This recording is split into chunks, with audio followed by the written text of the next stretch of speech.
Well, good afternoon, everybody. Um, we just finished our discussion on the Civil War. Uh, we did our review session, and now we are looking at what happens after the Great Civil War. America has been torn in two. Nearly half of the nation, by land anyway, attempted to secede from the Union to start their own country, their own confederacy, and a war was fought to prevent that from happening.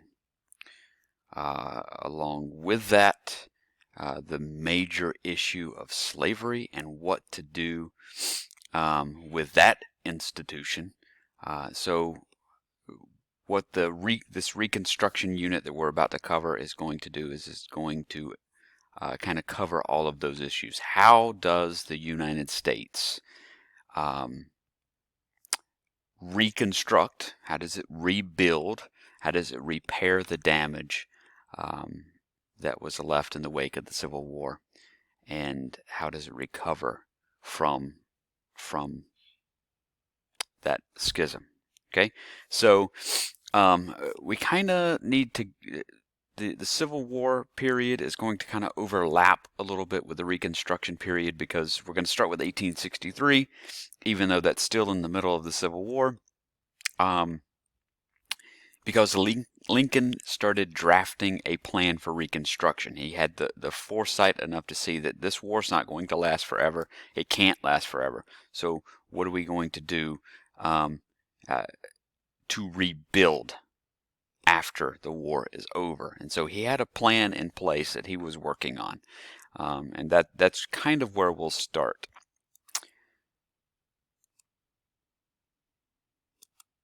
So, how to repair the damage.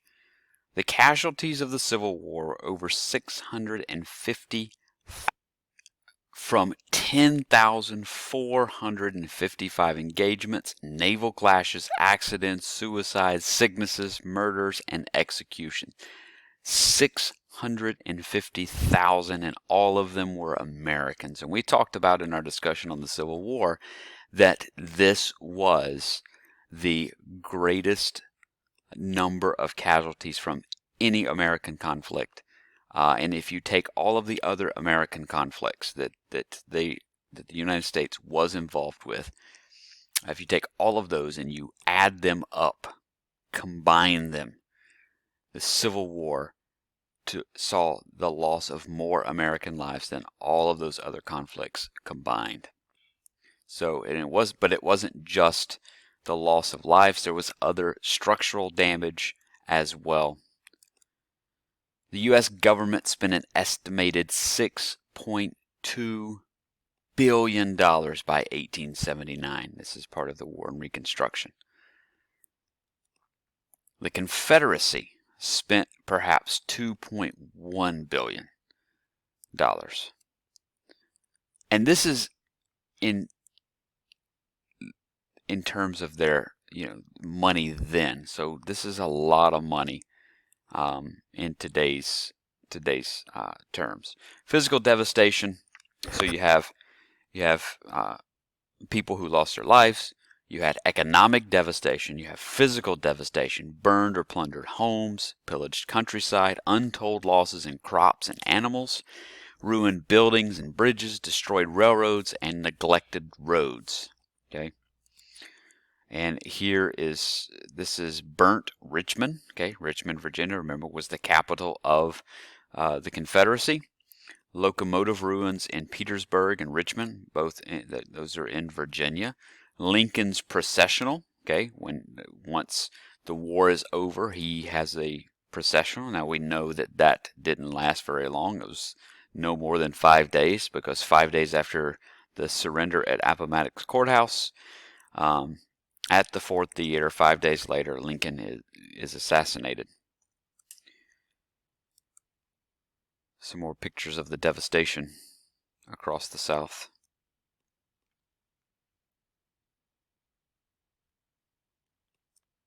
All right, so the effects of the Civil War.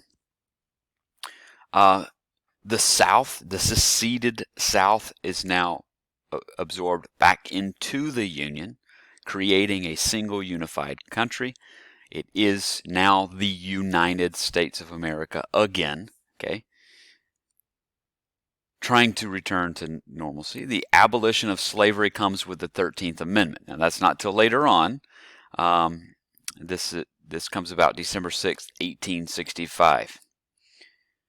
Increased power of the federal government, and the increased power of the federal government comes as a result of some policies that are designed to keep the South in line, to keep them from seceding again. And so there's some extra powers given to the federal government to control those states at the federal level. U.S. becomes an industrial nation. So they're moving away from the agrarian South, which was largely supported by the free labor provided by the slave workforce. A stronger sense of nationalism. Western lands increasingly open to settlement. A lot of those territories out west that we looked at when we looked at our Civil War era map, those territories started to open up for settlement, and they all had to agree in their state charter that slavery was to be abolished in order to get approved to be a state of the Union. A deep hatred of the North remained. This is in the South, of course. The South was economically and physically devastated. Okay, so there was this bitterness towards the North that it was the North's fault, that all they wanted to do was secede peacefully, and the North wouldn't allow them to do that. The plantation system was crippled. Okay, with the outlaw of slavery, the abolition of slavery, the plantation system's done. Like it can't recover, certainly not in the way that it was, and with a significant reduction in profits, because now labor has to be paid. So. War destroyed 2/3 of the South's shipping industry, plus 9,000 miles of railroad. And we've looked at the railroad discrepancy between the North and South. We know that the South did not have nearly the railroad capability of the North. Okay, so the struggles in the South. By the end of the Civil War, black Southerners began lives as newly freed men in a poor region with slow economic activity. So even though these black Southerners, most of whom were slaves, were now freed, it didn't get easy, or it didn't come easy. It didn't get any easier having to now live and support yourself in a part of the country that hated you, that still saw you as a slave, but a slave who had earned a freedom that wasn't approved of by the South. So it's not like they're just handing out jobs. You're just going to be able to go out and find employment and start making money. It's really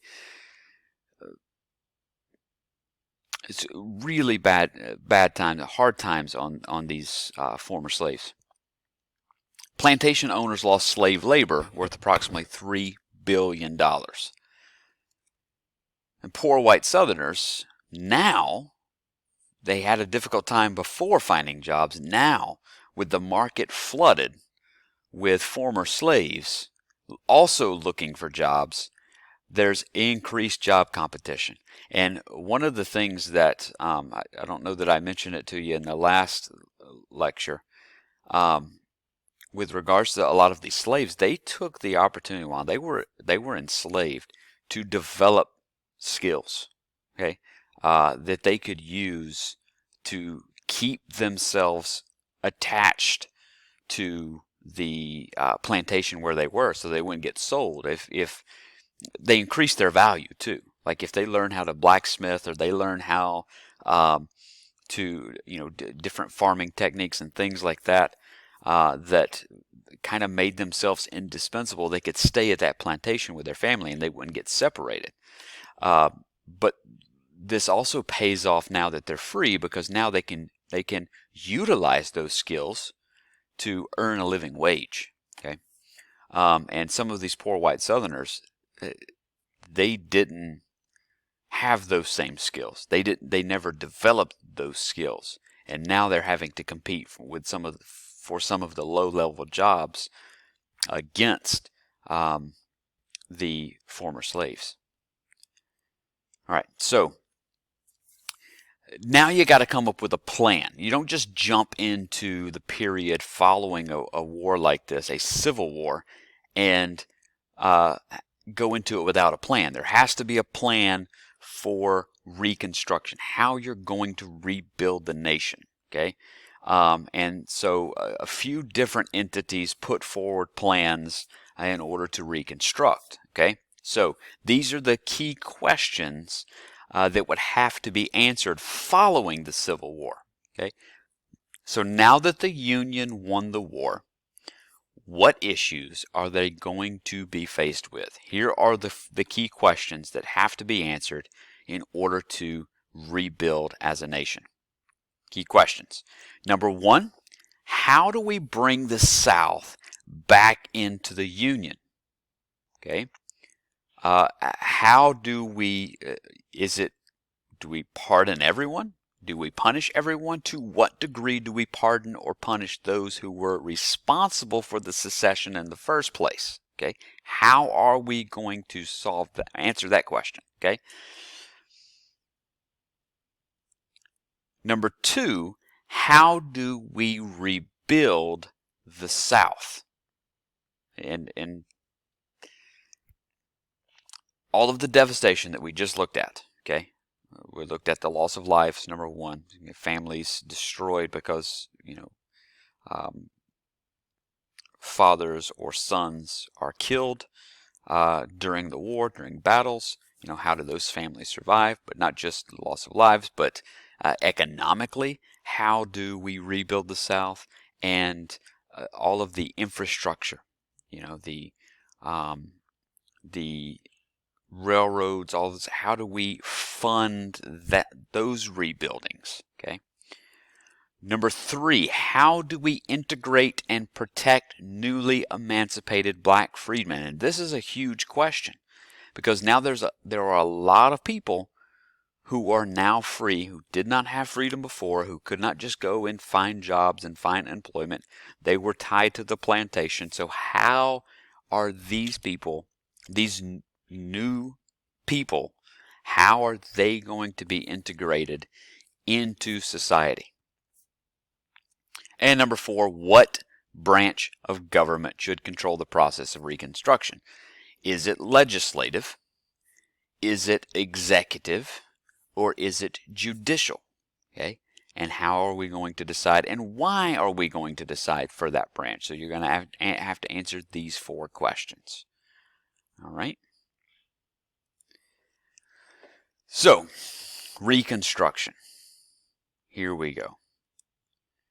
When? 1865 to 1877. Now we kind of backdated a little bit so that we could cover Lincoln's plan. Basically set it at the time of the Emancipation Proclamation, because that's kind of the first bit of documentation in kind of where Lincoln is thinking in regards to Reconstruction. But Reconstruction actually begins post-Civil War. So as soon as the war is over, that's when it begins. Okay. So April 10th, 1865 and onward to 1877. And by whom? The federal government will carry it out. So the federal government comes up with a plan. The federal government is big. Okay, so there are three branches involved in this Reconstruction process in different aspects of it. Okay, but number one, you have the executive branch. And because, and we mentioned this at the end of the last lecture, Lincoln is assassinated in 1865.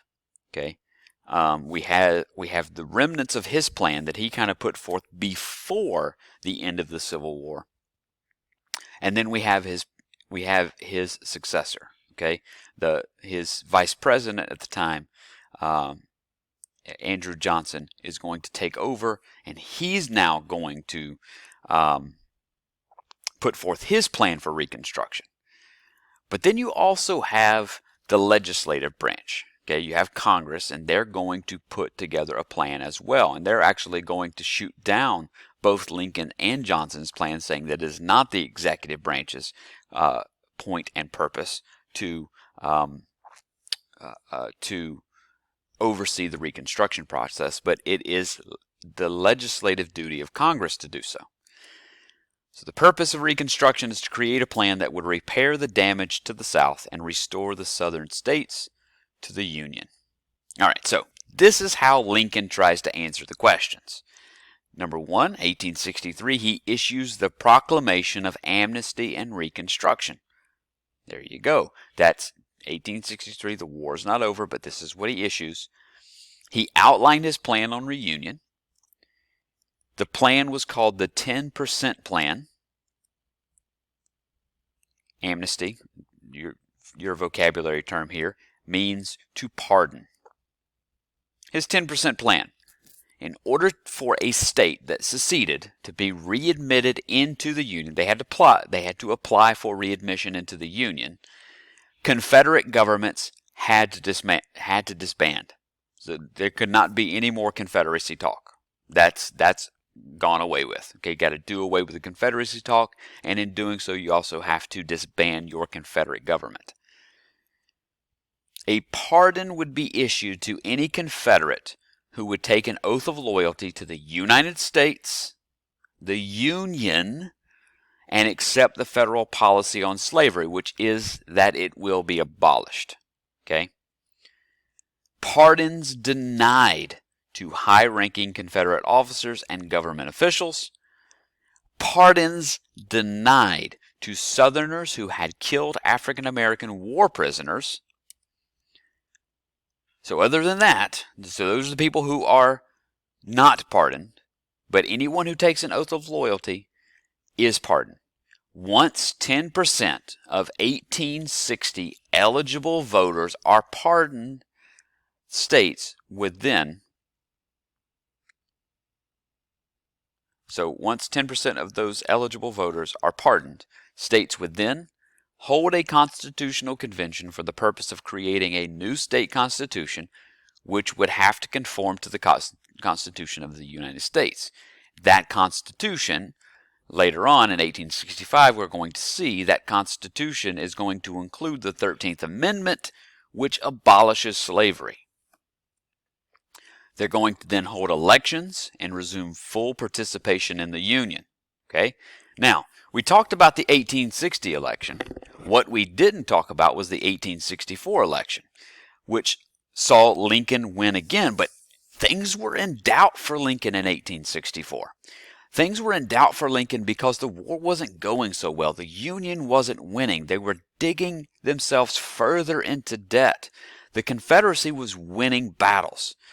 So, Lincoln looked around, like he talked around to some people and tried to figure out a way to do this, a way to figure this out. Okay? So, he joined forces.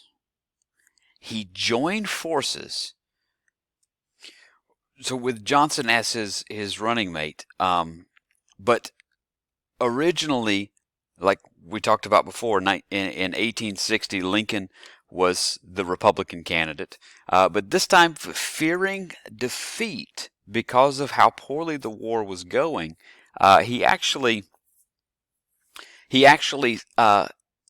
pulled one of the other presidential candidates in to form an alliance. So he formed an alliance with some of the war Democrats from the border states and pulled their candidate, Andrew Johnson. They joined together to form the Union Party, and in this joining, they were able to easily defeat the opponent. And who was the opponent of Lincoln in the 1864 election? None other than one of his former generals, George McClellan.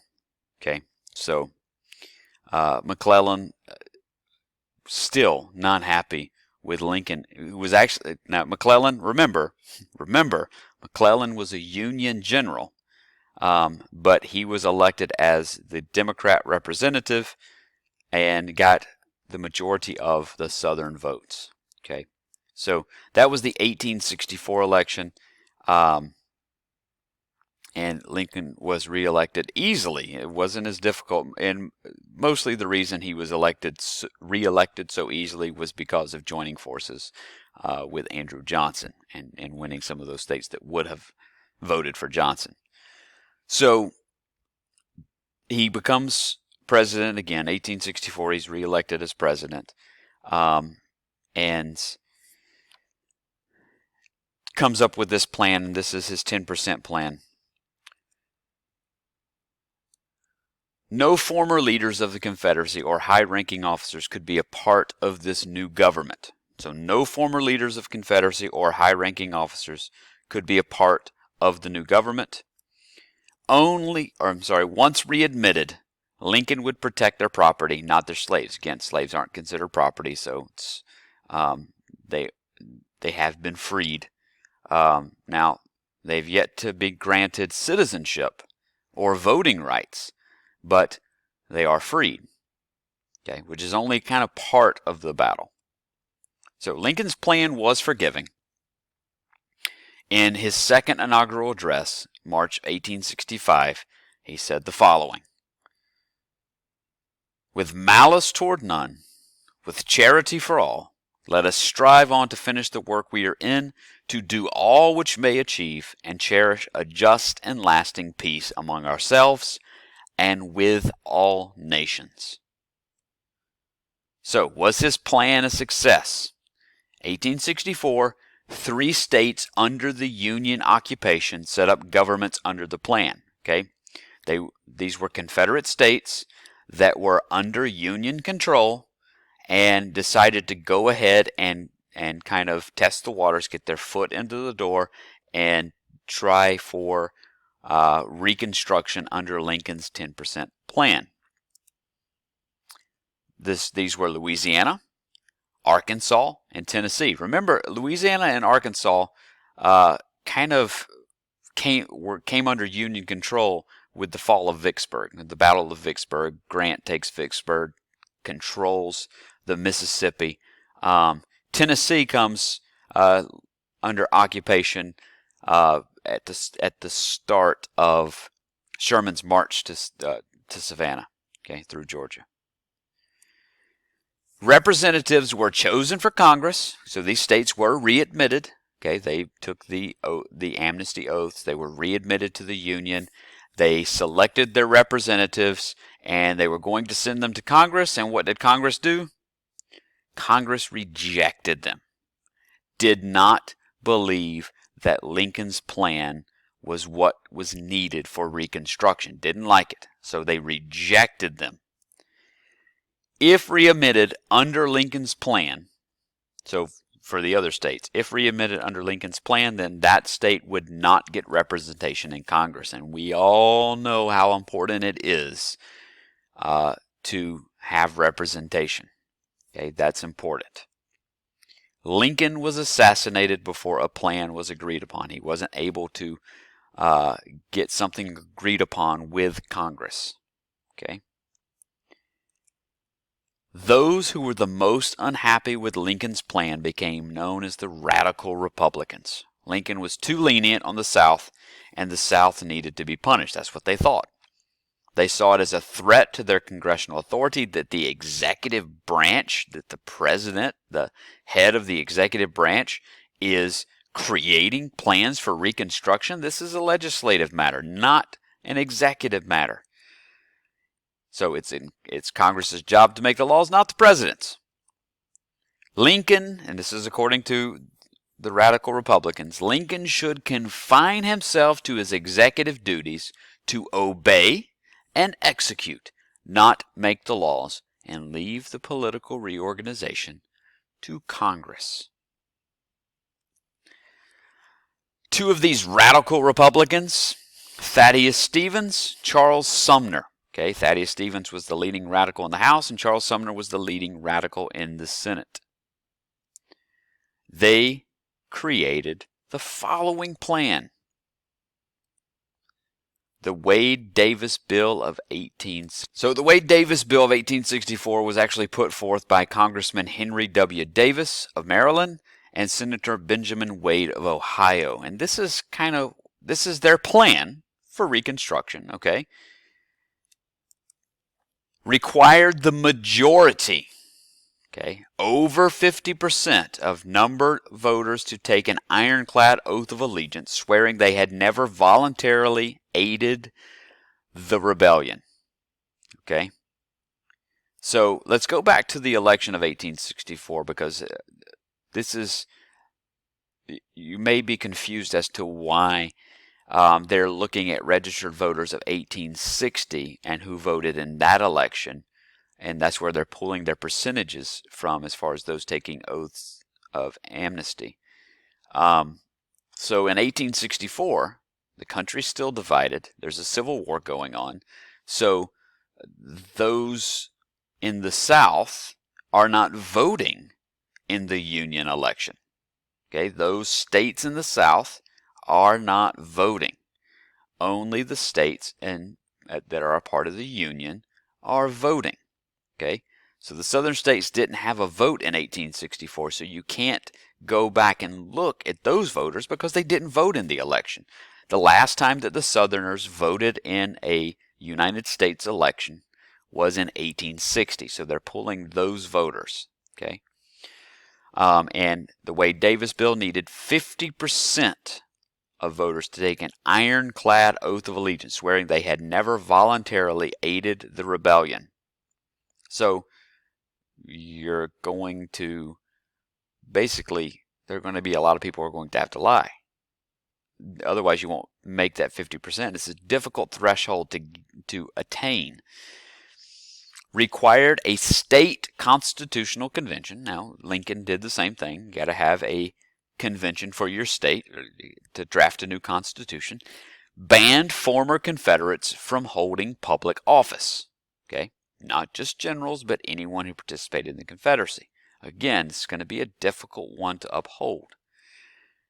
New state constitutions had to accept emancipation, the same as Lincoln's plan here. Okay? Gave newly freedmen civil liberties except the right to vote. Can't give them the right to vote. And the reason it can't give them the right to vote is because they're not citizens. Okay? They have some civil liberties, but until they are granted citizenship, they will not have the right to vote. So the citizenship piece has to come first before voting rights. All right, promise to redistribute Southern land. Okay? Those large plots of land, taking it from the wealthy plantation owners, the generals, the Confederate generals, those people taking it from them, redistributing it to the newly black freedmen and also to white Southerners. Poor white Southerners. Okay, so what happened to the Wade-Davis bill? Lincoln let the bill die in a pocket veto. So let me just kind of explain the bill process. I'll do it in just a minute. There's a diagram that'll help for you to see what a veto is and what a pocket veto is. Okay, two things. So how does it occur? Typically, if the president does not sign a bill within 10 days, it automatically becomes law. But if Congress adjourns or leaves within those 10 days and is not signed, then it does not become law. So how a bill is passed? Here it is. Okay, so Congress creates the law. They're the legislative body of the U.S. government. So they create the laws. Congress votes on the law. Okay, majority.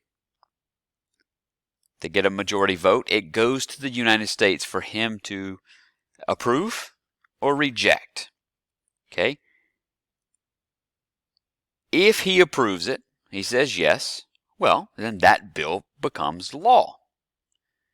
If he says no, or he vetoes it, he rejects it, that bill goes back to Congress,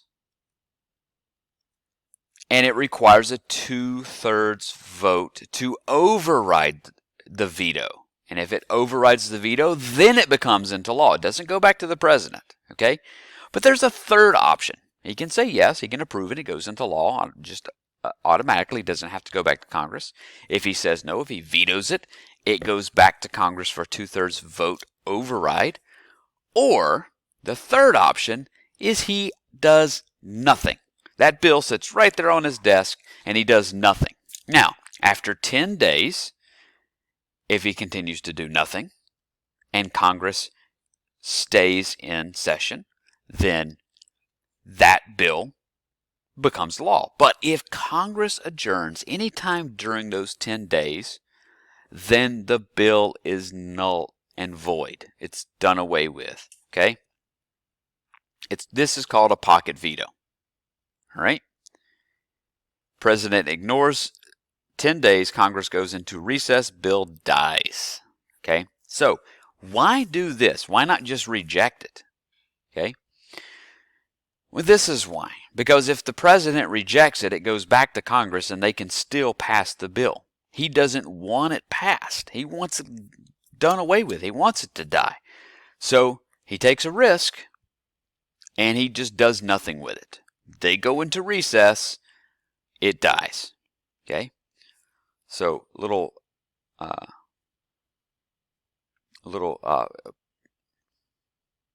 political posturing, I guess. Okay, so why use the pocket veto? Re-elections are coming up. If he rejects the bill, it's a slight on him. Like it could damage his hopes for re-election. So he doesn't want to get accused of saying no. And it can't go back to Congress for a 2/3 override. All right? And then in the next lesson, we'll start talking about the Freedmen's Bureau. Thank you very much.